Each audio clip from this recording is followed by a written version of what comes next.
WTF? Player housing has way more gameplay than we expected? What? Was there a big player housing update while I was gone? Let's see what all this is about here. Big updates to player housing. Way more than we expected here from Bellular. Let's see what he has to say. Welcome to the Warcraft News. Today we have a lot in the show. Player housing has just got a giant progression system. We've all got a lovely reminder that Blizzard really does love feet, and a hell of a lot more. Housing neighborhoods, release dates, and even a bank revamp. I also have a problem. Vercel's V0 and every no-code tool on Earth have empowered a new generation of vibe coders. I've kind of joined them. My editors have actually been making internal tools for our team that previously we'd need an engineer for. There's a problem. Isn't coding? Dragon. And that dragon is backend, and my sponsor... Isn't coding just going to get taken over by AI? I mean, I don't know much about coding. I just feel like AI is going to be doing a lot of that shit. But anyway. .dev exists to help you slay that dragon. Boot.dev, and I'm not even being cheesy. Boot.dev is built by a gamer for fellow Still gamers. acted like you did pre-watch. And it fits my weaknesses, right? Coming from C# game dev, mostly in Unity, front-end stuff was kind of like fine and easy to me, honestly, but wiring up databases, dealing with auth, all of that was obscure wizardry. It just isn't really where I had learned. And that's why I swear by Boot.dev. Lane and the team have baked the fun of an RPG, so quests, XP, guild style, Discord, that really is an amazing place, all into a curriculum that's laser focused on you getting serious back-end chops. If you've heard of words like data structures, API, auth flows, algorithms, Docker, if you've heard of those and want to know how to use them and build them, well, yeah, this is actually how. Now, you will build and deploy a server client Pokedex, you'll remake asteroids in Pygame, you'll even tackle job search preparation. It's a long ad. And that's the thing with Boot. They don't skip the important stuff. So no more tutorial hell, no pricey bootcamp hustle bullshit, just a structured path that turns your energy to make shit into viable engineering talent. And Boot itself keeps on adding features. You've got the searchable style, constant content drops like TypeScript, which is absolutely huge. And I also have a hack to save you some money. I don't fault him for running an ad. Bellular, Gotta get paid. Code Bellular gets you 25% off your first purchase. And if you buy the yearly plan, well, 25% of a bigger number is a bigger number. That'll save you the most. And if you don't gel with it, don't worry. There's a no-risk 30-day money-back guarantee. Nice. I'll hit the big story first. All right, here it is. If you want a big bar to fill, then, well, get ready to level up your house. This, what you're currently looking at, is an endeavor. Essentially, imagine the Traveler's Log and the Trader Post, but mooshed together and, well, being for houses and being shared with all of your friends and your neighbors. There's going to be public ones that will be assigned automatically, but private groups can pick.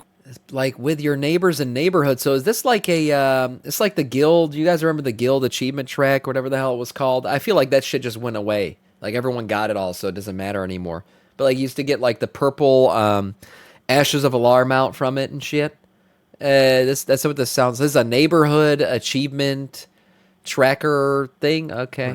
There's going to be public ones that will be assigned automatically, but private groups can pick whichever one is active. And if you're confused in public and private, don't worry, I'll talk about that later. Okay. So the way it works is the active endeavor will change the whole vibe of your neighborhood, and it'll give you a huge list of very, very tasks to complete.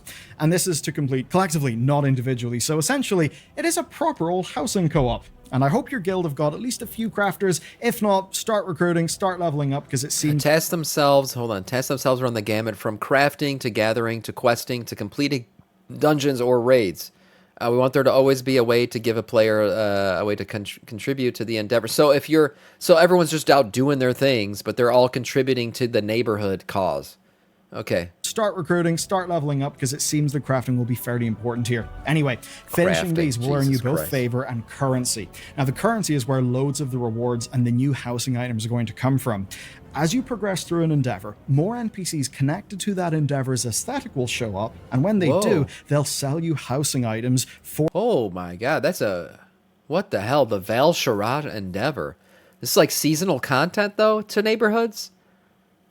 Or that endeavor's unique currency. So let's just work through an example. Their example is Valsharat's, one of the Legion zones, so basically think of the Emerald Nightmare, kind of dark red trees and that sort of thing.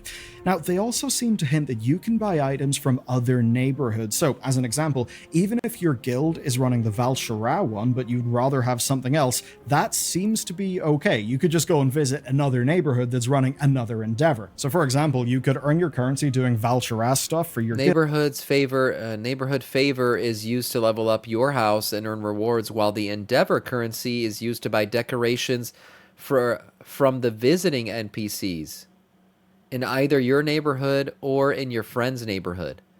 Is the neighborhood going to make money off of this? Like if your neighborhood levels up a certain endeavor and somebody comes and buys an item from it, does that go into like a neighborhood money pot or something? We're gonna have neighborhood fees. But then go to another neighborhood, say with the Lightforged event active, and then you could spend your currency over there, buying their items. But it's not just currency. There's another thing called favor, and this is where it gets a bit more interesting. So, by being in a neighborhood that progresses endeavors and then just working on tasks yourself, you can actually level up your own house. Now, the example on screen has got an increased decor limit as an award for hitting level 7, as well as a whole bunch of varied items that you unlock by basically just leveling up your house. Sadly, though, there is so much here that we just do not know. I mean, I just don't know how I feel about it. I don't know if I want another renown track to fill out. Like this feels like, a merger between renown track and trading post. I don't know. Maybe it'll be great. Having an increased decor limit as a reward might mean we'll start off perhaps more limited than some people expect. Maybe it's on like after pacing so new players don't get overwhelmed. Maybe it's about allocating server space to super dedicated people who've actually bothered to level up. We don't really know at this stage. And we also don't know if favor and the currency are going to be farmable or if it will be kind of like the trading post where you'll have to skip certain items each month if you basically want to be like economical with your limited currency. Oh my God, he's right. If they limit the currency to the point where you got to be economical, and then they sell the currency on the WoW store, just saying, it's a good moneymaker for them. I hope not, but it could happen. We basically don't know about that now, but this is only a small There's definitely just going to be flat out items for player housing being sold on the WoW store. There's no doubt in my mind. They're going to have like different tables and rugs and all kinds. That's such an easy moneymaker for them, and that's for sure how they justified putting this much work into the system, is that on the back end, they're going to make a lot of money. They will. If they put items for housing on the WoW store, people are going to buy them. It's not going to be me, but I know people are going to buy the shit out of them. So they're going to make a lot of money off this stuff. I just hope that the currency remains separated. Like if there's an in-game currency to buy things, I hope it doesn't show up on the store. That's it. Blizzard overall revealed about player housing, because they also did a full reveal and a walkthrough of how neighborhoods work. Okay, Blizzard have finally lifted the lid on, I think, the biggest part of housing. Basically, where the hell are they? So the Alliance are setting up shop here. This is a place called Founders Point, and it looks like this. Essentially, it's a perfect recreation of that like Elwyn and Duskwood vibe, but of course made with modern assets. And if you're wondering what a future world revamp would look like, I think it's probably fair to say it'll look kind of like this. Very high quality assets, but they are nice and simple, I would say. I think it's a pretty good balance. It's built with plenty of space in mind, designed to look good before anything else. I do quite like it. Now, the Horde's version is the Razorwind Shores, which kind of looks, a bit less barren than I expected, actually. There is some nature there. I think a lot of us just expected, like... can we just... the Alliance one's superior. Okay, it is. I don't want to hear anyone saying I do favor the Alliance because I like the aesthetic more. But it's clearly better. Come on. Anyone gonna argue with me right now that perfect little whimsical neighborhood in the middle of Elwyn Forest is not more beautiful right now? This is not better. This is better. Clearly, this is high fantasy right here. This is nice. The Horde one's not ugly. It's just not this. Not as good as this. Let's just be honest. I think a lot of us just expected like dry, dusty Durotar, but this feels a little bit more like Ashara to me, which is actually perfect because in the lore, the Horde are currently regrowing Durotar and basically the Barrens to be more habitable and I suppose more productive. Though in both cases, we actually see the zones have got some variety. As an example, over in this corner, it's very dusky, dark lighting for an Alliance house, and for the Horde, we've got an area that looks a little bit more like one of their typical desert regions. So this is kind of cool. So you'll be able to pick within your neighborhood, there'll be like different plots of land that have different variety of environment like going on. So like the hot goth girl, right, who plays a night elf hunter is going to be living here. Or she probably plays a void elf hunter now, let's be honest. She probably character changed a while ago. So she's going to be living here. So this will be a great place to go simp your life away. While people who want to live out in a sunny looking like me, I prefer the sunshine looking thing because I don't touch grass in real life. I want to see it in Fighting the for an game. alliance house, and for the horde we've got an I'll area. probably go with something more sunny like this, more sunshine and flowers kind of thing. I want a beautiful looking sunny place to go It spend looks a my little time. bit more like one of their typical desert regions. In terms of sizing then, each instance will have about 50 plots, and they will all be around the same size. Some are clustered together for a little bit of a suburban neighborhood sort of vibe, and some are Okay. way off in the forest for people who prefer peace and quiet. And it's a nice bonus that most of them come with loads of yard space, so again, that'll be way more decoration stuff, and at least that way, you can decorate without having your neighbor's mess crossing into your land, because every plot does actually seem to be decently big. Okay, So limited to 50 plots. So as 50 people, then that's are they gonna? I wonder if they'll ever expand that. Because some of these neighborhoods will fill up, and then you got the whole thing where like a neighborhood fills up with 50 plots of people, but then 10 of those or 15 of those people unsub and stop playing after a while. What happens to those abandoned homes? They said they'll never delete them. They said you never have to continue, going on with a sub to keep your home viable and alive and playing in the game. But what does that mean? Do these plots do neighborhoods eventually go abandoned? We're gonna have ghettos in the game, like just abandoned homes all over the place. I wonder how that'll work. I'll watch the video. Okay, I'll see. I hope they add single-use unique items like diamond trophies if you reach the yes. I've said that many times. I want the home, like I'm not a big player housing fan, but a place where I can show off all of my achievements in-game, with trophies and heads mounted on walls and stuff. Yeah, I hope they do that, Zaddy. I totally agree with it. Just like Detroit. Hey, you talking shit about my city for? let's talk How you about doing, public man? and private then. So, in a public neighborhood, anyone can buy a house anywhere that they want. The game handles creating, naming, managing all of these things, as well as handling the actual gameplay that is attached to them. And yes, there is actually gameplay, and I'll get to that in a little bit later in the video. Now, if you settle down in Should see a message about all neighborhoods being full. So players looking for a house shouldn't see all public neighborhoods can run the game, are run by the game as well, including name it the semi-procedural generated name, organize endeavors, and keep the neighborhood running however needed. Okay. one of these, then you'll have Is that it house using in that AI? neighborhood until you decide to move, which of course may or may not be because of your neighbors. Now, on that topic, the other kind is a private neighborhood. And there are two types of Atlanta. private neighborhood. So obviously there are guild neighborhoods, but you actually don't need to be in a guild to have privacy. That's because groups of players can make what's called a charter neighborhood together, which basically is kind of like a guild neighborhood, but it's a charter, and whoever's on the charter gets to be in there. Now, sadly, right, Blizzard will not let you have one of these all to yourself. They say this is because of server limitations, so because of makes that, sense. they will require a certain minimum number, even in a guild, but they've not yet said how many. Whoever owns the guild or charter can name these and control who lives in them, and pass some of those permissions on to other people, basically just like with guild permissions. But the only difference is that the private charters are limited to 50 people, which is one instance, but guilds can actually have multiple instances. So if you've got a really big guild, you can have like 4 different instances, which would support 200 people. Okay, And if you want okay. privacy, it also doesn't matter what type you're in. You're basically going to be good. That's because you can set your own permissions for your own yard and for your actual house. So say you want to let anyone into your yard, but only let guildies or BNet friends into your house. You'll be able to do that, or you could just keep your house as your own personal private little goon cave that nobody else can go into.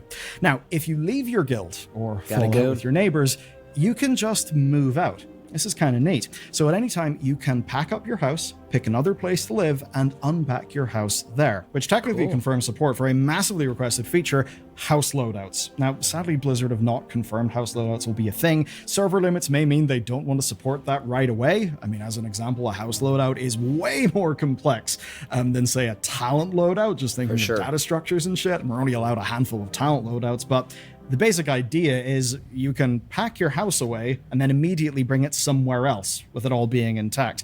That at least opens the door to you. Did he mention though, if you're in a guild neighborhood, can the guild leader like evict people? Like say, it's like a guild that they're only 50 people and 2 people left, and now they want to backfill the guild, and they got 2 slots of land now that should be open for those people. Like if you get kicked from the guild, does your home just get evicted to a public server guild or public neighborhood? Is that how that would work? I think so, Sam, but I think that's a G quick. Okay, yeah, so a G kick or yeah, okay, got it. Yeah, I think that's how it'll work. So the public ones will forever be filled up. They'll just the servers will maintain that shit. Okay, that makes sense. Yeah, that's actually a good Having solution. different housing loadouts that you could maybe swap between. Certainly not for launch, but it does seem more possible than not. Anyway, that's everything for now. With that said, let's talk about release dates, bank vaults, and a shitload more. Patch 11.2 drops August 5th with the season starting a week You heard it here first, August 5th. Yep, you didn't know this until you watched this today, but August 5th, there you go. They're on the 12th. All pretty brisk. I can't believe I missed this over break. And nobody posted this in the Discord either. You guys have failed me severely. How did I not know this? I was gone for 2 weeks and you guys don't fucking tell me this shit. And really, it's just like everyone expected from the PTR dates. Now, one thing that you should note is this launch will actually, touch wood, be better than most. That's because Mythic Zeros and World Bosses will be enabled in Week 1. So basically, in Week 1, you're not going to go in, play the story for 3 or 4 hours, then have nothing to do. No, there'll actually be progress to make on your characters in Week 1, which is fairly huge improvement over where we used to be. Nice. Being fair to Blizzard, it's one of many improvements in Season 3. But to just get meta for a little, this actually does mean that Blizzard have basically hit every patch on target. We're almost a calendar year since the War Within launched. The 5th of August makes it 49 weeks since launch. Blizzard aimed for 8 weeks between patches. Patch 11.2 marks the 6th patch since then, and 8 times 6 is 48. That means they're off by just 1 week, and we actually know exactly how. So the Christmas break meant that patch 11.1 took 10 weeks instead of 8. Now, with this patch, Blizzard are actually gaining a week back because it's only been 7 weeks since 11.1.7. Or at least whenever 11.2 comes out, it will only have been 7 weeks since the most recent patch. Now, obviously, it's not exactly a case of the more the merrier. Not every patch has been great. Most patches were kind of busted on launch. There's a lot of things where we could just tell they pushed them out because they wanted to ship something. Looking at you, Codex of Chromie and some of those weird features like even Dastardly Duos. But what they have done is, for basically the first time since Legion, actually managed to meet their own deadlines reliably. That is, meet the deadlines reliably, not always ship a reliable build of the game on time. But more importantly, they've done that while also giving us some fairly substantive game updates, right? Things like all the housing stuff we've talked about, the cooldown manager, the upcoming slaughter of add-ons. They've bitten off quite a lot. And before I leave you with this video, it's a lot and it's scary. It's scary because of the stuff he mentioned that, a lot of these things have been broken on launch. So we're getting some major game changes. I mean, things that are basically going to lead to add-on replacements, all kinds of stuff. And then player housing in and of itself. These are major game implementations. Blizzard had trouble implementing the whole Nightfall event. You guys remember how bad that shit was? So do I trust Blizzard to do it correctly? No. Do I think it eventually will be done right? Yeah. I just hope that we don't have days where shit's down and we got server resets and patching everything that's broken over and over again. Hopefully they figured it out. It's another big upgrade for the game. I'm scared. It's small, but it is the kind of change that you really will feel every day. So, you know how Blizzard added the Warband Bank update stuff? It's all pretty good. The Warband Bank is really nice, but God, it's really expensive to get more than 2 tabs. Well, I've got good news for you. Patch 11.2 data mining has unearthed something a little bit juicy. It's an achievement and some strings that indicate Blizzard are going to port the new and improved tab system from the Warband Bank over to the main bank. That would essentially mean no fiddling around with having a whole bunch of little 30-slot bags inside your bank that you then put your items in. When you think about it, it's really weird. Anyway, this could be the biggest upgrade to the bank in basically WoW's history, and WoW had actually worked out, because it suggests 6 tabs, that it could be up to 500 storage slots. That is massively more than we've got right now in-game. It does not look like this is going to be live in patch 11.2, to be very clear. It's just that we've seen these data mine strings. That kind of indicates Blizzard might be working on them, so maybe we will see this perhaps in the next 0.5 patch. Whoever's in charge of quality of life really does need a raise at this stage. But actually, before I go, just one quick thing. What? Is he saying this is a Void Demon Hunter spec hint again?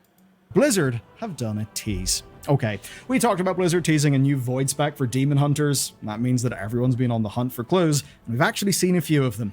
So, what is with the feet again? I have not seen these cinematics. I'm trying to stay somewhat spoiler-free, but this is a thing now. Okay, this is not by mistake at this point. This is clearly a play on the foot fetish. I've told you guys before, I don't hate furries, but WoW is becoming more and more a fetish game. It really is. This is all fetish play, and look, I'm not hating it. These are nice feet. We got even the toe ring and everything, but I mean, come on. Come on, it's pretty obvious at this point what they're doing. So whenever Blizzard did their official recording of in-game cinematics, they did it as a demon hunter. Now, I'm sure there's no reason for that whatsoever, given the hints. And really, they're so transparent. I actually did a video on it if you want to know all of the hints and how they're basically building the direct lore for making a void-infused demon hunter that's actually part of a character's story in the new patch. So it does seem that we as players will probably get that at some stage. And on the topic of void, if you want to know where all of that confusing, strange old god lore went, good news. I've got you covered. Watch this video next. Nice video. I don't know if I like... A lot of the player housing stuff is good. I just don't know if I like the renown track-esque thing. It's a thing that everyone's going to contribute to, so that's fine. He did mention that I think there's an individual one too. So we'll see how it all plays out. But all those updates coming seems good. I'm excited for this stuff. August 5th, 11.2 hits. That's also great news. And yeah, more Xal'atath feet. I mean, I guess things are looking on the up.